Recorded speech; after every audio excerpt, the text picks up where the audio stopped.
Ay, hala, ano yan, Tin?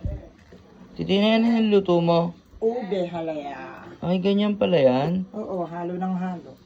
Ba't ganyan yung kulay? Kasi sumobra lang sa gatas, pero mamaya lalabas din yung kulay niya. Nag-antay ka kasi. Parang Yung nalabas. iba kasi nagpo-food color, ako hindi. Wala akong pakialam kahit hindi siya nag-ube. Basta pure ube yan. Ayun Na nga, may oh, gatas. parang nalabas na yung kulay, oh. Lalabas nga yan. Ba't parang maputi-puti? Kasi nga, may gatas. Ah, may gatas yan? Oo, tsaka malapot. Oo nga. Malapot malabnaw, pinaghalo. Ganyan pala yan. Ube ano yan? Halaya. Halaya. Ba't sa lapag mo niluluto? Eh siyempre, pag doon, mangangalay ako, kaya binaba ko yung kalan.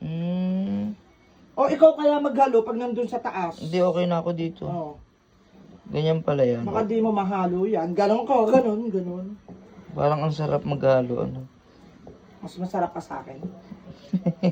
Talaga ba?